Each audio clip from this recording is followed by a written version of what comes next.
The National Transportation Safety Board is pushing for safety improvements for bridges across the country following last year's Baltimore bridge collapse.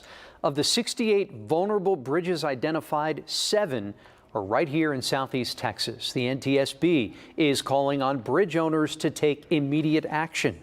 KPRC2's Gage Golding is digging into what bridges are at risk here in our area and what needs to be done. He's joining us now live along the Houston Ship Channel near the Sidney Sherman Bridge. And Gage, are these bridges safe?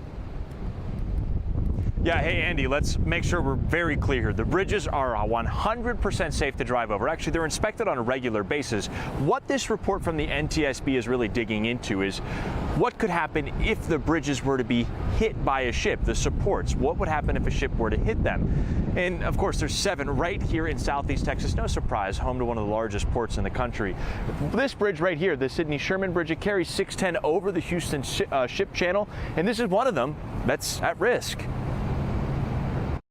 Today, we're issuing 4 urgent safety recommendations to bridge owners. The announcement coming from the National Transportation Safety Board on Thursday. It's part of their probe into how Baltimore's key bridge collapsed, the nation's top transportation agency focusing on other disasters waiting to happen. We're urging 30 owners of 68 bridges in 19 states to perform a vulnerability assessment of their bridge's risk of catastrophic collapse from a vessel collision. 7 of those bridges are right here in southeast Texas, all but one owned by the Texas Department of Transportation, the other owned by the Harris County Toll Road Authority.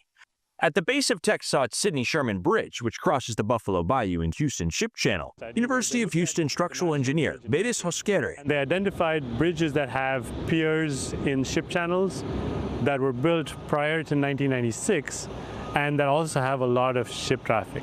This is one of the bridges where a vulnerability assessment has not been conducted recently. The NTSB recommended that the owner of the bridge conduct that assessment. All right, so look, there's no hard and fast timeline as to when these evaluations and, of course, the work to remediate any potential problems they find. There's no timeline on that, and really, there's no requirement either. This is the NTSB kind of alarming, sending the red flag to let the bridge owners know that, hey, there could be a problem. You're in a high traffic area, and if something were to happen, well, we want to know. But of our 7 bridges right here in Houston, one of them is already getting ready to take the fast pass off the list. I'll explain how coming up in just a couple hours, Andy.